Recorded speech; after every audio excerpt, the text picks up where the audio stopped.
So, welcome to another edition of the Membership World podcast. And I'm absolutely delighted to have with me today Stephen Weiss, who is a director of the International Coaching Federation, all the way from US of A. Stephen, it's lovely to see you join us today on the Membership World podcast. Hey, Gordon, it's really good to be with you, and I'm looking forward to this discussion. Yeah. And of course, and before you got into the coaching industry, you've had quite a illustrious career with other membership organizations. And one of the things that we're going to be talking about today is, marketing international organizations on a global scale. I think that's a really fascinating area, and your expertise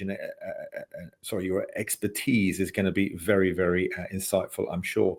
So for our viewers and listeners, tell us a little bit about your earlier career. Awesome. Well, as I think I mentioned, this is career number 3 for me, Gordon. I'm not sure we're going to spend much time on 1 and 2, but I did graduate university and actually spent almost 10 years in college athletics. I was an actual athletics coach.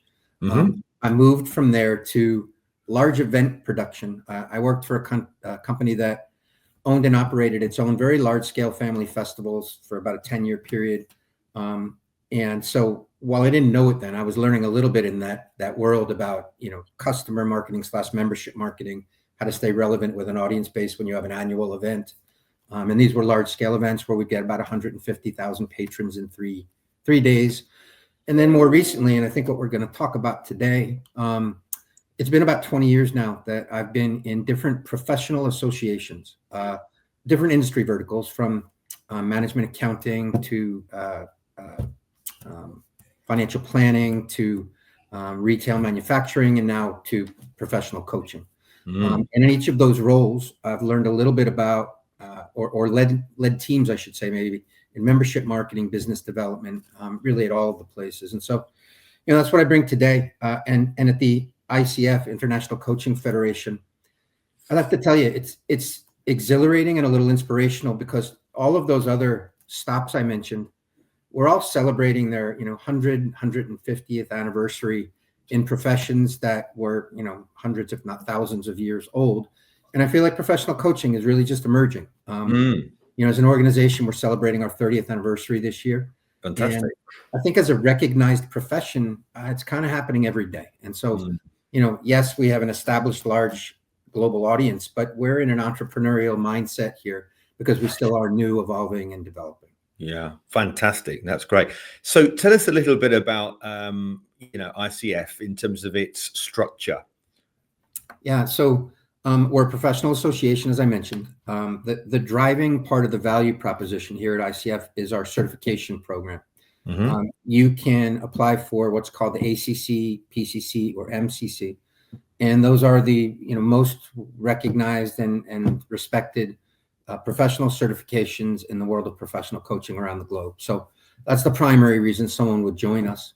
But then we are also the largest community. So we're currently, if you add up all the different versions of our members, applicants, credential holders, we're an audience of about 80,000 professional coaches around the world.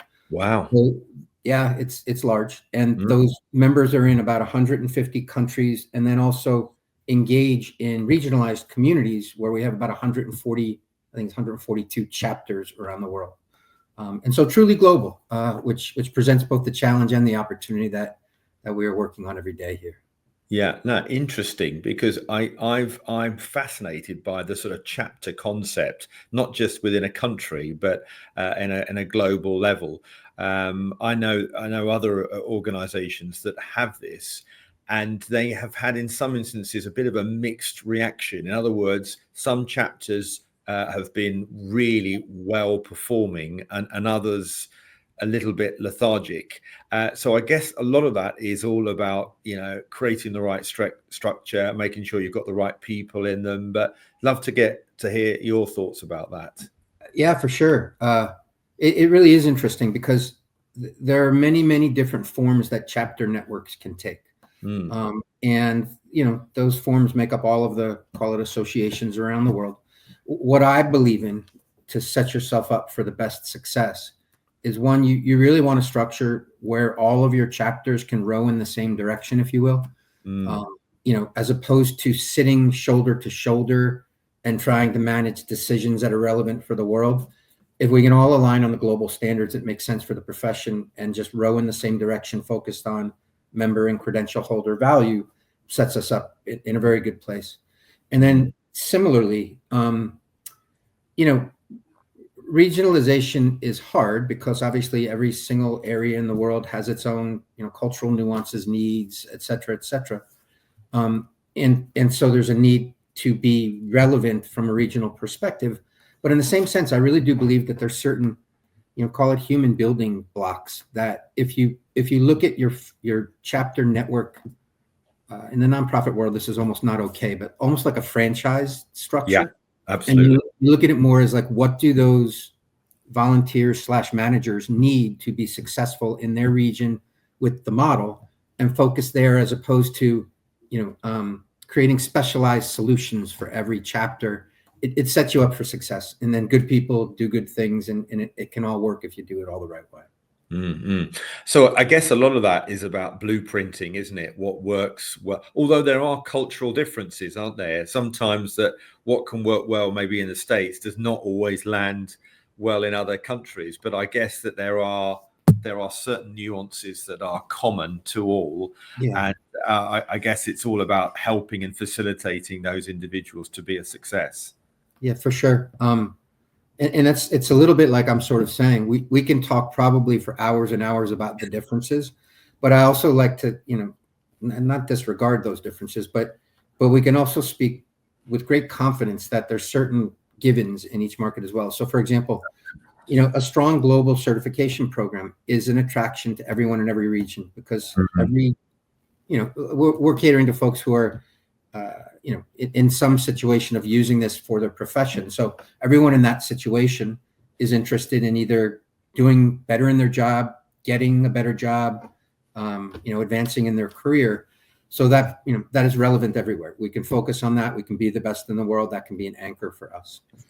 In the same sense, Gordon, there are a good amount of global associations structured like us.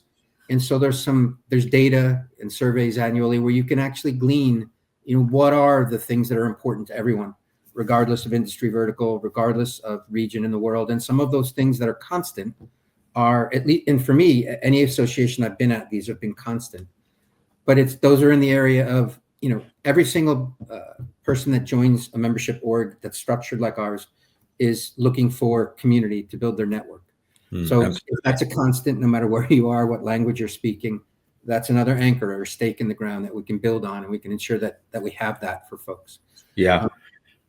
No. I mean, it's an interesting point that you make. I always used to say the great phrase, people come for content, but they stay for community.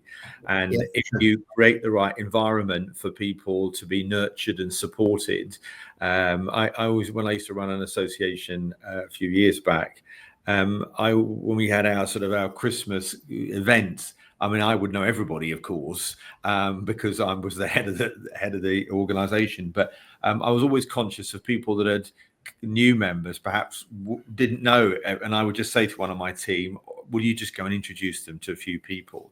Because so often it's that sense of belonging that I think is a key component in any organization, isn't it? Yeah, and what's interesting about that too, Gordon, is so that sense of belonging that, and whether you're an introvert or an extrovert, you still value it. You may value just knowing it's there and being on the edge, or value diving in, but you value it whomever you may be. And I feel like those principles have been relevant, for this 20-year period that I've been involved in membership marketing, if not prior. What's changed is just, cutting edge trends in how it's delivered. Technology obviously is a real driver of that. I think some of how people want to access, digest, the speed with which they want to receive and see benefits, that changes, but the core interest doesn't really change. So it's not about changing that knowledge. It's about being abreast of whatever, again, is cutting edge and changing how folks like to receive those benefits. Yeah, I love that. I mean, I still think in the fact that, we're now in the attention economy, aren't we, Steve? Where it's a real challenge to get noticed, to get seen. Email getting standout is more and more challenging. But I still believe in this sense that some of the best people to promote a membership organization are actually the existing members themselves. And if you can create a real strong advocacy program, it makes such a big difference, doesn't it? Do you have things like that in place at all? Yeah, 100%. So I agree with what you said just as a starting point, but we have, I'm going to say, numerous ways to leverage that reality that you just expressed.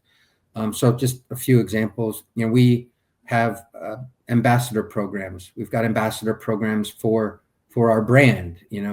Folks who love the brand and the message we stand for and the voice with which we try to express it and help us to spread that around the world. And so that's a group. We have what we call credential ambassadors who feel that same passion about our credentialing program and are interested to drive it through their own personal networks. And I really think that the key with each of those, whether it's a member to member thing, it's driven through chapters, it's by assembling groups of folks with these passions, it's really just about empowerment in the sense of when you identify their interest to do this, in essence, to drive your message, providing them with the tools they need is literally all that you need to do. So in each of these, 2 or 3 that I've referenced, we're very active about, what are the toolkits that these folks need? How does what they already want to do, how do we make that easy for them? Where is I hate to use the word training, but where is the training or education we need to help them with so that they're driving that consistent message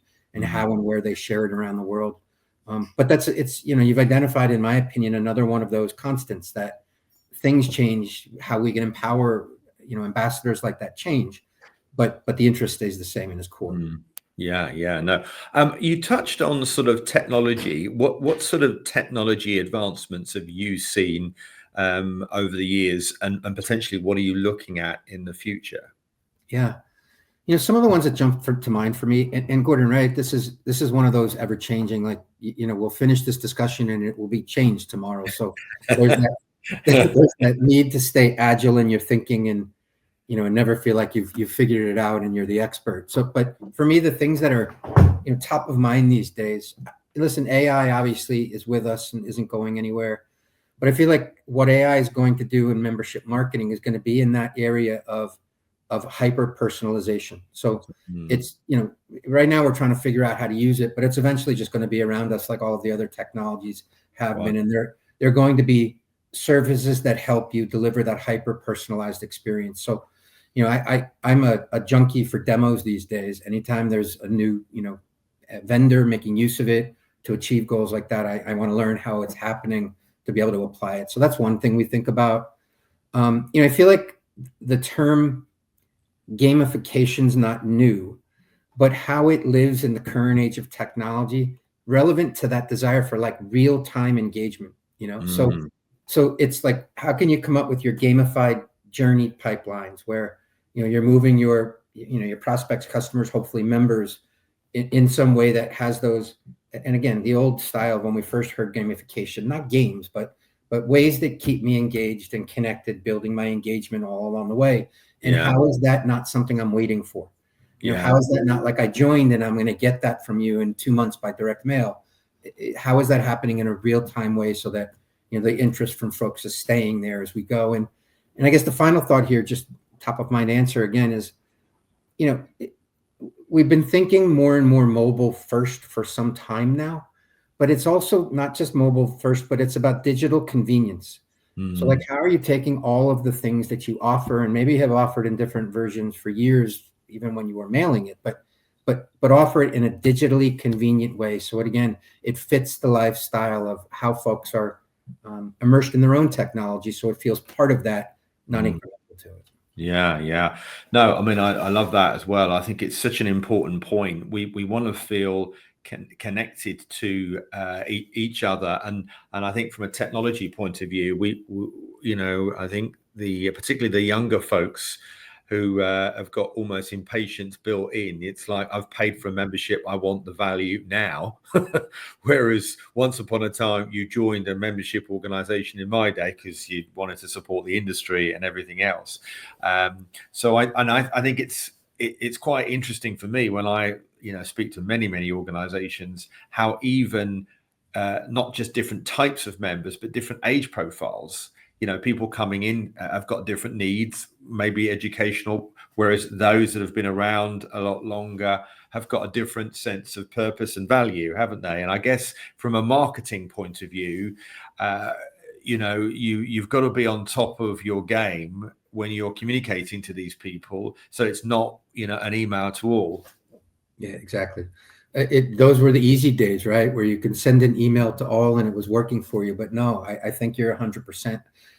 One of the things that's a challenge for us here is, age diversity is certainly a component of diversity, as all the other components of diversity are. But one of the ones that's just, an ongoing challenge for us, again, is when you're a global association and you have budgets that are relevant for a global association, not relevant necessarily for Coke or Pepsi, how do you, market, acquire, have relevance from a regional perspective in all of the places that you seek to do business? Of course. And it's easier said than done. It really does require, a very kind of, I'll call it niched approach. I make this joke. It's a little bit of a US based joke, but a lot of the recommendations we get, I always call Super Bowl ad recommendations, or it would be, I could call them World Cup ad recommendations, where it's like, hey, if we could just get a commercial on the World Cup broadcast or the Super Bowl, we'd be great. And that, maybe that's true, maybe that's wonderful, but our annual budgets are equivalent to like a 30-second ad in those venues. Yeah. And so we can't rely on an approach like that. There really is that need to kind of dig deeper and look much more granularly at opportunity that you're looking to leverage.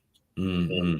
And it'll be interesting to see how AI really does develop some of this technology and make marketing, automation and processing slicker and better, so we can spend more time with our members on a more regular basis. Because I think that personal touch is really valued. I mean, when I was running an association, I had 600 members. They were company members, and just a call from me, just took a welcome call, made a huge amount of difference. Now, obviously, you can't always do that with 80,000 people. Of course, you can't. But if you broke that down into such a way where somebody just gives somebody a call and say, look, hi, Steve, how are you? Do you fancy coming along to the conference? I'm going. It's little things like that which can make a big difference. It can't they, really? And it's fostering that sort of community spirit. Yeah, for sure. And we actually, that little touch of somebody reaching out, we try to make use of in a variety of areas. The old school way. I mean, listen, we still have members call members to welcome them on board and invite them to events. That's lovely. Love that. You do that through your chapter networks, and so that works. And then similarly, here's a technology comment. We've launched our own proprietary social network that's for members only. So we have a network that if you're a member, you can get in. It's called ICF Engage, but it provides us the opportunity to create personas and voices in there that are from the association that are achieving what we're talking about as well. So the weekly voice that's introducing new members and saying, hey, come on in and join it. Let me show you how it works. The weekly posts that are inspirational and engaging, hopefully not just from the voice of the association, but from an individual on staff. And so we try to make use of all of those sorts of things to achieve exactly what you said. Yeah, that's great. Wow. So what's the future look like? What's in the pipeline? Anything exciting are you looking at, exploring? Yeah. Or if I was a fairy godfather and I could say you can do anything, Steve, what would it be? Well, I'll tell you one that we're always, I'll say, researching, thinking about. And for me, this started about 15 years ago, where everybody was afraid about the death of the membership model. There was a book titled that, and I feel like everyone was talking about it at every post that I held from that period really on. And I think it's still a prevalent fear today. And I believe that in the early days, it was really looked at as like a go or a no go. Like, no one's going to buy a membership, come up with these models. It was a yes or a no.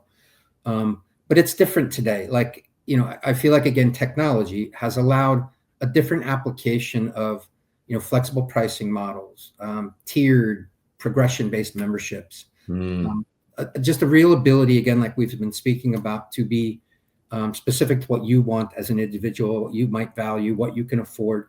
And so we're always looking at those things. And again, trying to learn how do you apply it to a global audience in a way that's still in the best interests of your organization. So, we are looking at things like that. There's no announcement, but always looking at what's going to be best for us tomorrow in those ways. And I think, if there was one other thing, it's just that constant focus on, I think you said it earlier, but, how do you focus on community, content, and even purpose in today that feel relevant to the way that a person entering our market lives today.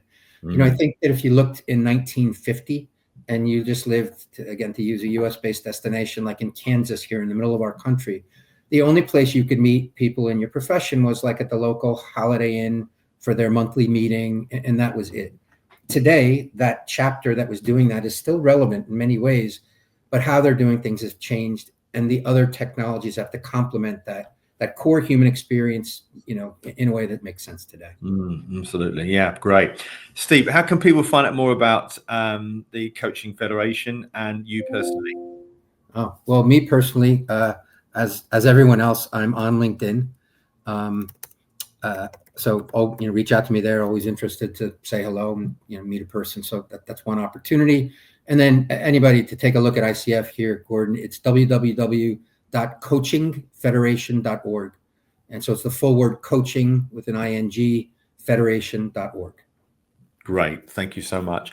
Well, thank you again for joining us on the Membership World podcast. And if you want to find out more about more of our episodes, then do subscribe to this podcast show, and there'll be more great episodes for you to listen and watch.